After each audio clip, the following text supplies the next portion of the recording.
ప్రియమైనటువంటి వాళ్ళరా, ఆనోకు కొనిపోబడక ముందు 365 సంవత్సరాలు ఆయన ఎవరితో నడిచాడండి?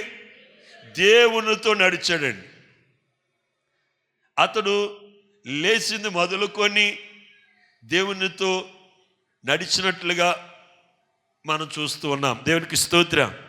అతడు దినమంతా కూడా ఎవరితో నడుస్తున్నాడండి? దేవునితో నడుస్తున్నాడు. ప్రియమైనటువంటి వాళ్ళరా, ఇది ఒక శ్రేష్టమైనటువంటి అనుభవం. ఇది ఆదాములో ప్రారంభమైంది.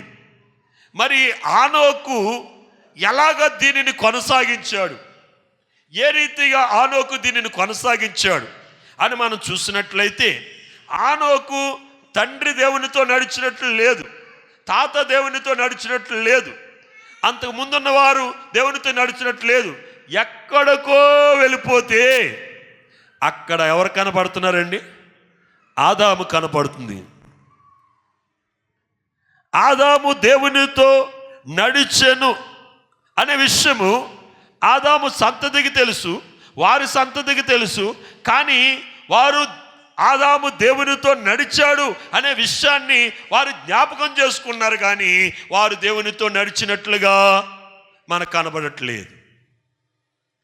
చాలామంది వినుట మట్టుకు వింటారు, మాట్లాడటం మట్టుకు మాట్లాడతారు, కానీ అది క్రియారూపకములో ఉండదండి. అందుకే క్రియలు లేని విశ్వాసము మృతమైంది. ఆదామును గూర్చి విన్న మరి ఆనోకు, నేను కూడా దేవునితో నడవాలి, నేను కూడా దేవునితో నడుస్తానని ఏం ప్రారంభించాడండి? దేవునితో నడవటం ప్రారంభించాడు. దేవునికి స్తోత్రం. దేవునితో నడవటం ప్రారంభించిన తర్వాత దేవుడు ఆనోకుని ఏం చేయటం మొదలెట్టాడండి? నడిపించటం మొదలుపెట్టాడు. దేవునికి స్తోత్రం. హల్లెలూయా. నా దేవుడు తనతో ఎవరైతే నడవాలనుకున్నారో వారందరిని ఆయన ఏం చేస్తాడండి?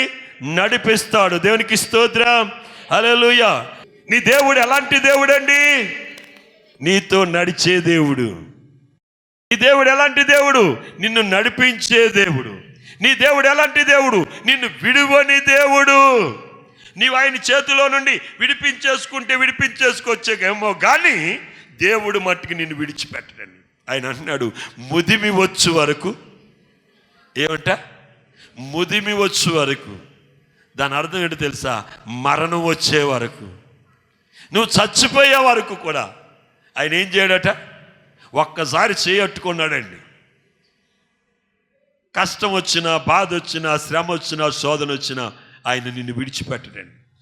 నువ్వు ఎకాల విడిపించుకుంటే విడిచి వెళ్ళిపోవాలేమో, కానీ నా దేవుడు నిన్ను విడిచే దేవుడు కాదు. దేవునికి స్తోత్రం. హల్లెలూయా, హల్లెలూయా. నువ్వు తప్పు చేసిన దేవుని మందిరానికి వస్తున్నావంటే, నువ్వు పాపం చేసిన దేవుని మందిరానికి వస్తున్నావంటే కారణం ఏంటో తెలుసా? దేవుడు నిన్ను చేయి విడిచిపెట్టలేదు. నీవు ఆయన మాటకు లోబడట్లేదు, కానీ నువ్వు ఆయనతో నడవట్లేదు, కానీ ఆయన నీతో నడుస్తున్నాడు. ఆయన నీతో నడుస్తున్నాడు. ఎందుకంటే నీకు వాగ్దానం చేశాడు. వాగ్దానము చేసిన నీ దేవుడు నమ్మదగిన దేవుడు. ఆయన ఏమన్నాడు తెలుసా? నేను నిన్ను విడువను, ఎడబాయను. నేను నిన్ను విడువను, ఎడబాయను. దేవునికి స్తోత్రం. హల్లెలూయా, హల్లెలూయా. ప్రియమైనటువంటి వాళ్ళరా, ఆనోకు ఎవరి గురించి విన్నాడండి? ఆదామును గురించి విన్నాడు. ఎవరైనా తండ్రి ఏదైనా చేస్తే తనయుడు చేస్తాడు. ఏమండి? బైబిల్ గ్రంథంలో ఒక రాజు ఉంది. ఆ రాజు తన తండ్రి నడిచినట్టు కాక, హిజ్కియా మహారాజు తన తండ్రి నడిచినట్టుగా కాక, తమ పితరుడైన దావీదు చర్య అంతటి చొప్పున అతడు జరిగించెను. దేవునికి స్తోత్రం. అతడు తన పితరులోకి వెళ్ళిపోయాడండి. ఎవరు బాగా చేశారు, ఎవరు శ్రేష్టమైన పరిపాలన అందించారు, ఎవరు భక్తిగా ఉన్నారు, ఎవరు దేవునికి భయపడ్డారు, ఎవరు ప్రార్థనాపరులుగా ఉన్నారు, ఎవరు దేవుని స్తుతించారు, ఎవరు దేవుని మందిరంలో ఉన్నారు, వారిని చూసుకొని తన తండ్రి చర్య అంతటిని కాక తన పితరుడైనటువంటి దావీదు చర్యలన్నీ చేయటం మొదలు పెట్టాడంట. తద్వారా అతడు ఏమయ్యాడండి? ఆశీర్వదింపబడ్డాడు. దేవుడు అతనికి ఆయుష్నిచ్చాడు. 2 చేతులు పైకెత్తి గట్టిగా దేవుని స్తోత్రం చెప్దామా? గట్టిగా తప్పలు కొట్టి దేవుని మహిమపరుద్దాం. హల్లెలూయా.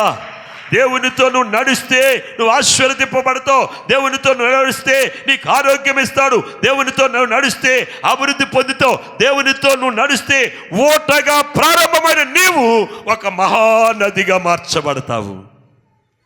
నువ్వు ఎలా ప్రారంభమయ్యావు? ఓటగా నువ్వు ప్రారంభమయ్యావు. నీ ముగింపు ఎలాగుండాలి? మహానదిగా ఉండాలి. గట్టిగా తప్పలు కొట్టి దేవుని మహిమపరుద్దామా. దేవుడు నిన్ను మహానదిగా మార్చునుగాక. దేవుడు మనలను మహానదిగా మార్చునుగాక. ఒక లోతైనటువంటి నదిగా మనల్ని మార్చునుగాక. నది ఎలాగుంటుందండి? ఒక అడుగు వేస్తే రెండో అడుగు ఇంకొంచెం లోతు, మూడో అడుగు ఇంకొంచెం లోతు, మూడో అడుగు ఇంకొంచెం లేస్తుంది. కానీ ఇక్కడ కొలత చూస్తున్నాం.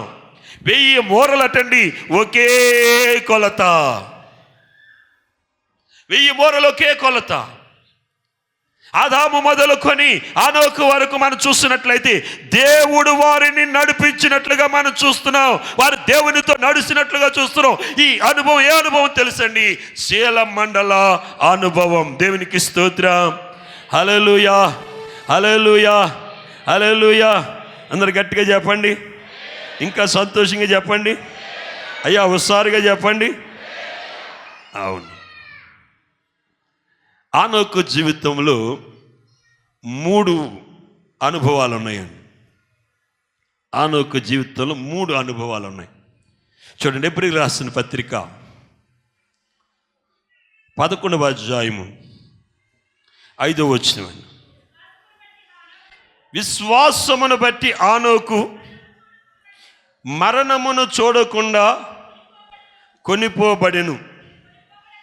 అతడు కొనిపోబడక మునుపు దేవునికి ఇష్టడని సాక్ష్యము పొందెను. కాగా దేవుడు అతనిని కొనిపోయిన కనుక అతడు కనబడలేదు. దేవునికి స్తోత్రం. హనోకు జీవితములో 3 అనుభవాలు. మొదటిది మరుగైనటువంటి జీవితం. మొదటి అనుభవం మరుగైనటువంటి జీవితం. రెండవ అనుభవం మధురమైనటువంటి జీవితం. మూడవ అనుభవం మాదిరికరమైనటువంటి జీవితం. మొదటిదేంటి? మరుగైనటువంటి జీవితం. రెండవది మధురమైనటువంటి జీవితం. మూడవది మాదిరికరమైన జీవితం. చెప్పండి మీరు, అందరూ చెప్పాలి. మరుగైన జీవితం, మధురమైన జీవితం, మాదిరికరమైన జీవితం. మరలా చెప్పండి అందరూ. మరుగైన జీవితం, మధురమైన జీవితం, మాదిరికరమైన జీవితం. ఈ 3 అనుభవాలు హనోకు జీవితంలో మనం చూస్తూ ఉంటాం. ప్రియమైనటువంటి వాళ్ళరా, మనము చదువుబడినటువంటి ఈ లేఖన భాగమును మనం చూసినట్లయితే, దేవుడు హనోకును కొనిపోయెను గనుక అతడు కనబడలేదు. హనోకు చనిపోయాడా? చనిపోలేదు. హనోకు ఉన్నాడా? ఉన్నాడు. కనబడుతున్నాడా? కనబడట్లేదు. అనగా హనోకుని దేవుడు ఏం చేశాడు? మరుగుపరిచాడు. దేవునికి స్తోత్రం. మరుగుపరచడం అంటే ఏంటి? దేవుడు అతన్ని దాయటము. దేవుడు అతన్ని కాపాడుతూ ఉన్నాడు. దేవునికి స్తోత్రం. హనోకు మరణమును చూడలేదు. అంటే అతను ఇంకా ఏం చేస్తున్నాడు? జీవిస్తూనే ఉన్నాడు. ఎక్కడున్నాడు? దేవుడు అతన్ని మరుగుపరిచాడు. దేవుడు కొనిపోయిన కనుక హనోకు ఏమవట్లేదండి. దేవుడు తనకి ఇష్టమైనటువంటి వారిని, తనకు నిజముగా భక్తి చేసే వారిని ఆయన ఏం చేస్తాడో తెలుసండి? మరుగుపరుస్తాడు. దేవుడు ఎక్కడ వారిని మరుగుపరుస్తాడో తెలుసండి? దేవుని మందిరములు. బైబిల్ గ్రంథంలో మనం చూసినట్లయితే ఒక రాజు 7 సంవత్సరం పుట్టినది మొదలుకొని 7 ఏళ్ళు వచ్చే వరకు కూడా ఎక్కడ దాగిపడ్డాడండి? మొన్న చెప్పాను కదా, ఎక్కడ? దేవుని మందిరములు. ఎవరికి కనబడుకోకుండా దేవుడు అతను ఏం చేశాడండి? మరుగుపరిచాడు. ఎందుకు మరుగుపరిచాడంటే 7 సంవత్సరములు పూర్తయిన తర్వాత అతనిని తీసుకువెళ్ళి ఎక్కడ కూర్చోబెట్టాడండి? ప్రజలకు అధిపతిగా, ప్రజలకు రాజుగా సింహాసనం మీద కూర్చోబెట్టాడు. దేవునికి స్తోత్రం, హల్లెలూయా. దేవుడు నిన్ను మరుగుపరిచాడంటే దేవుడు నిన్ను ఎక్కడ కూర్చోబెడతాడు? ఉన్నతమైనటువంటి స్థానములు, సింహాసనం మీద. అర్థమవట్లేదా? ఇక్కడ ఆనోకు జీవితంలో మనం చూసినట్లయితే మరుగుపరచబడిన జీవితం, మరుగైనటువంటి జీవితం. దేవుడు అతన్ని మరుగుపరిచాడు అంటే దాచాడు. భూమి మీద విలువైన ప్రతి వస్తువును మనం ఏం చేస్తాం చెప్పండి? భద్రంగా దాస్తాం కదా. దేవుడు విలువైన ప్రతి వస్తువుని ఎక్కడ పెట్టాడండి? ఎక్కడ పెట్టాడు చెప్పండి? ఏమండి, బంగారం ఎక్కడుంది? బంగారం ఎక్కడుంది చెప్పండి? భూమి కిందే ఉంది కదా. ఖనిజాలు ఎక్కడున్నాయి? భూమి లోపలే ఉన్నాయి కదా. భూమి పైన ఉన్నాయి, కనపడేలాగా ఉన్నాయా? అంటే దేవుడు అక్కడ ఏం చేశాడు? వాటిని దాచి ఉంచాడు. మనం కూడా బంగారాన్ని ఏం చేస్తున్నాం? దాస్తామా లేకపోతే బయట ఇట్టేస్తామా? అండి, బంగారం వేసుకొచ్చారనుకోండి, దేవుడు కూడా మీకు కనపడ్డాడు. ఎంతసేపు దాన్నే చూసుకుంటాం. ఎందుకంటే ఇది ఏమైపోద్దో. ఎందుకు చెప్తున్నానంటే మనము దానిని చాలా భద్రంగా, చాలా జాగ్రత్తగా మనం దాస్తాం. దేవుడు కూడా మనల్ని ఏం చేస్తున్నాడండి? మరుగుపరుస్తున్నాడు. ఎక్కడ మరుగుపరుస్తున్నాడు? ఆయన మందిరములు మరుగుపరుస్తున్నాడు. ఎందుకో తెలుసా? ఒక శ్రేష్టమైనటువంటి వాడిగా నువ్వు మార్చబడడానికి. దేవునికి స్తోత్రం, హల్లెలూయా. దేవుడు ఆనోకుతో నడిచిన తర్వాత దేవుడు ఆనోకుని ఏం చేశాడండి? మరుగుపరిచేశాడు. దేవునికి స్తోత్రం. ఇక ఆనోకు కనబడట్లేదు. పోనీ ఆనోకు దేహం ఎక్కడైనా ఉందంటే ఎక్కడా లేదు. ఇప్పుడు ఆనోకు ఎక్కడున్నావయ్యా అంటే ఏమంటాడో తెలుసండి? నేను జీవించున్నాను కానీ నేను మరుగుపరచబడి ఉన్నాను. దేవుడు అతన్ని కొనిపోయాను కనుక అతను కనబడకపోయాను.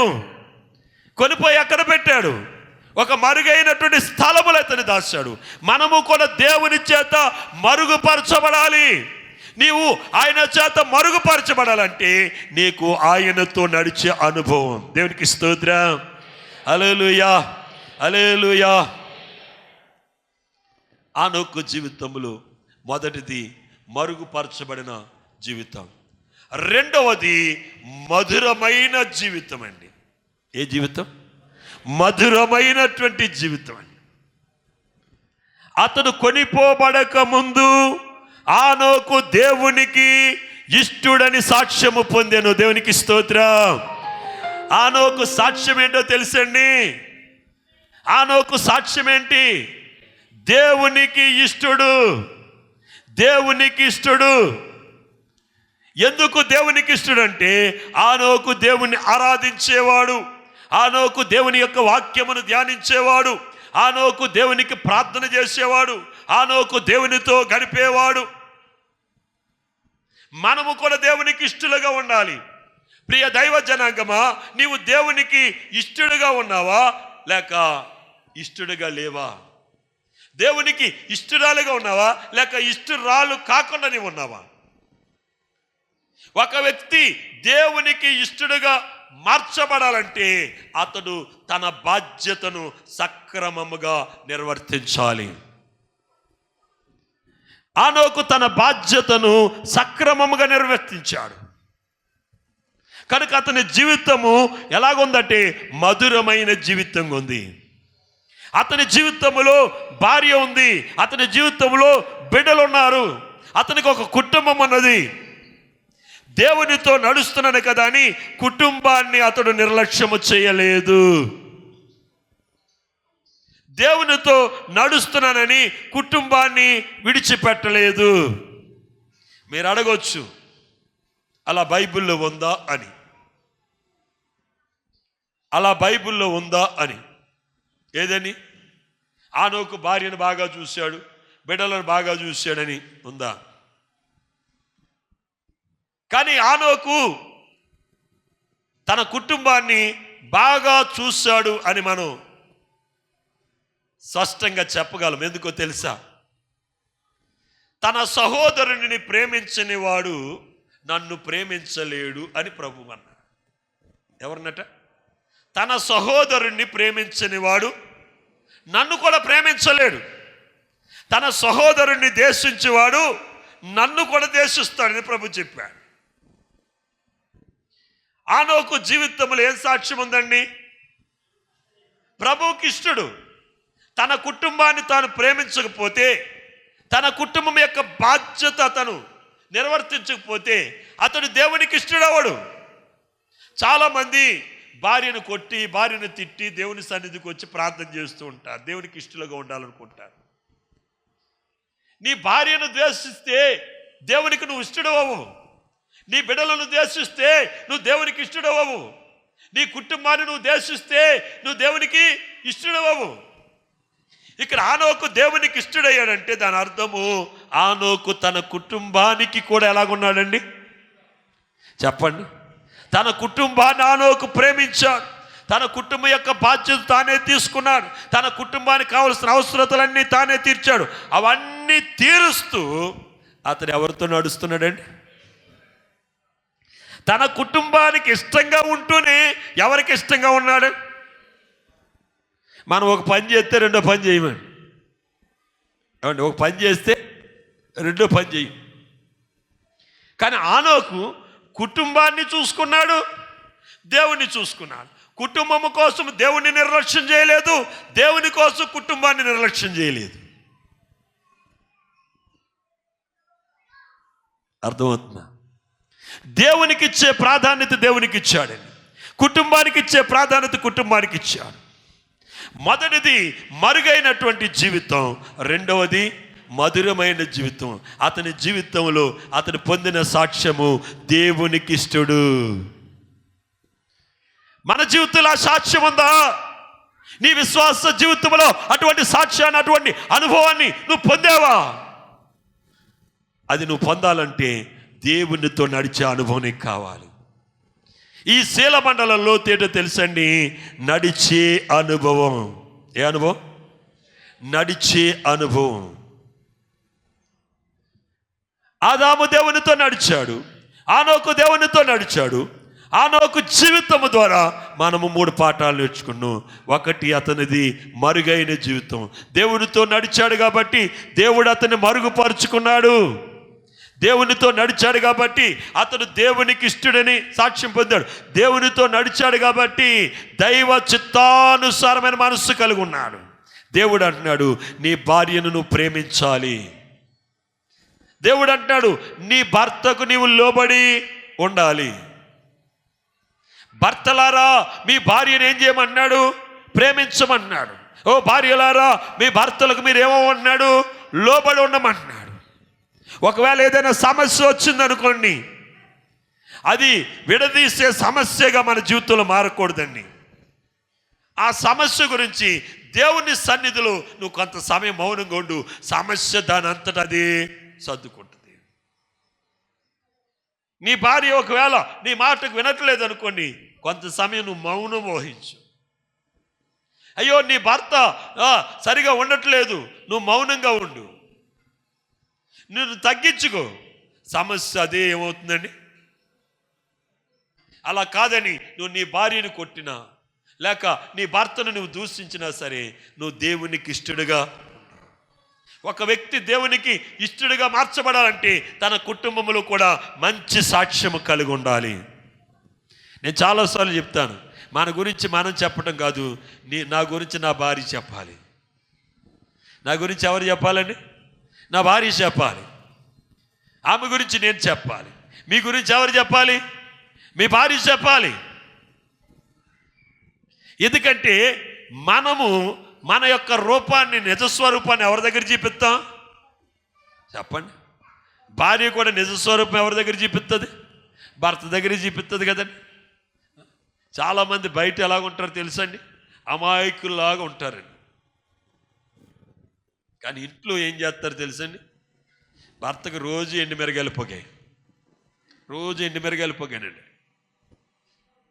ఎవరైనా వస్తే మంచి మాట వస్తుంది, యావండి అని.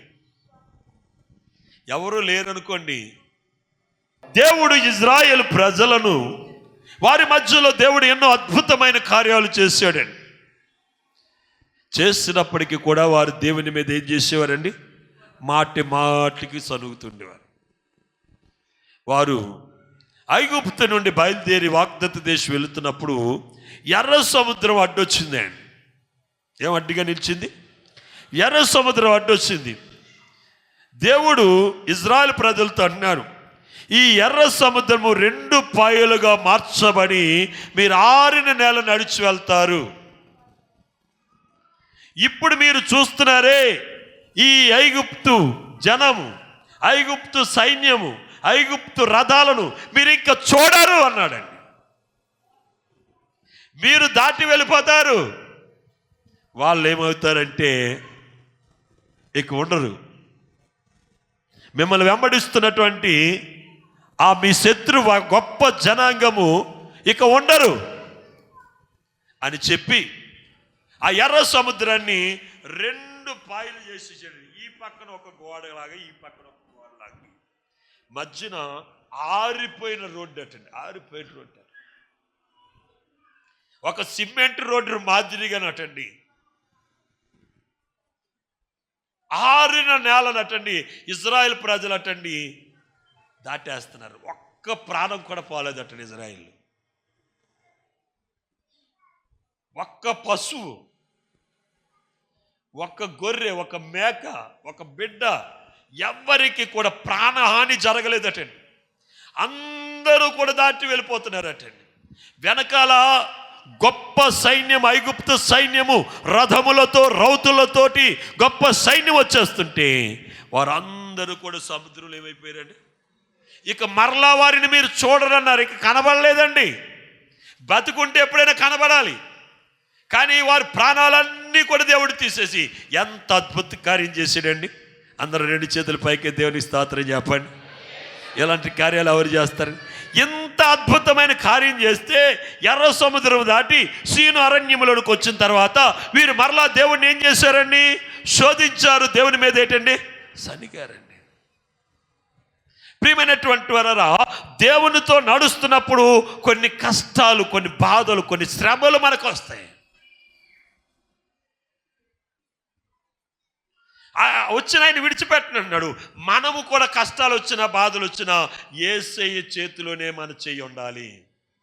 యేసయ్య చేయిని ఎలా పట్టుకున్నాడు, ఆయన చేతిలోనే మన చెయ్యి ఉండాలి. ఎప్పుడైతే ఆయన చేతిలో మన చెయ్యి ఉందో ఆయన చేత నడిపింపబడతాం. ఎప్పుడైతే ఆయన చేత నడిపింపబడ్డామో ఆయన మనల్ని మరుగుపరుచుకుంటాడు. ఎప్పుడైతే ఆయన మరుగుపరుచుకున్నాడో మన జీవితంలో మధురమైన అనుభవాన్ని, దేవునికి ఇష్టడనే సాక్ష్యాన్ని మనం పొందుతాం. మన జీవితంలో ఈ అనుభవం కావాలి. దేవునికి ఇష్టడనేటువంటి సాక్ష్యాన్ని మనం పొందాలి. మొదటిది మరుగైన జీవితం, రెండవది మధురమైన జీవితం, మూడవది మాదిరికరమైన జీవితం. మాదిరికరమైన జీవితం. ఈ ఆనోకు జీవితం మనకొక మాదిరిని చూపించింది. ఆ మాదిరి ఏంటంటే యేసుక్రీస్తు ప్రభు యొక్క 2వ రాకడ మనకు కనబడుతుంది. అదేంటంటే ఆనోకు కొనుపోబడేను గనుక, ఆనోకు ఏమయ్యాడండి? భూమి మీద నుండి అతడు కొనిపోబడ్డాడు. భూమి మీద నుండి అతడు కొనిపోబడ్డాడు. కొనిపోబడుటంటే ఏంటి? ఉన్నతమైన స్థలానికి వెళ్ళటం.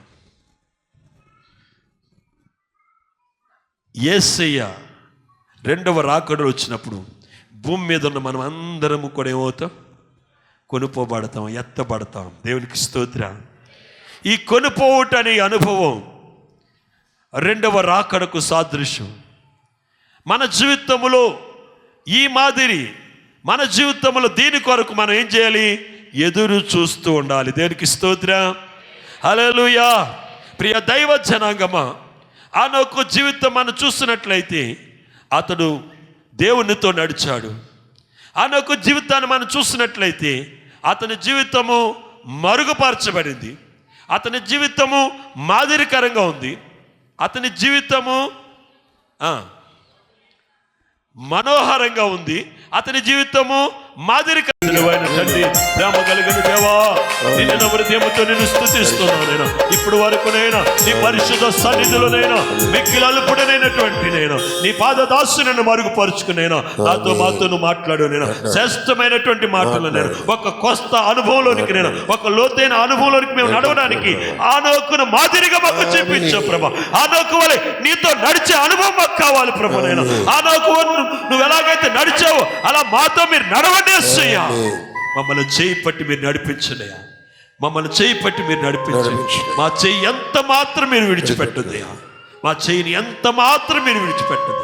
కడ వరకు మమ్మల్ని నడిపించయ్యా, లోతైన అనుభవంలోనికి మమ్మల్ని నడిపించమని నేను ప్రార్థన చేస్తున్నాను. విత్తబడిన వాక్యం ప్రతి ఒక్కరి హృదయములోనైనా, ప్రతి ఒక్కరి గుండెలలో ప్రభు అది నాయన ఫలించడానికి మీరు సహాయం చేయండి.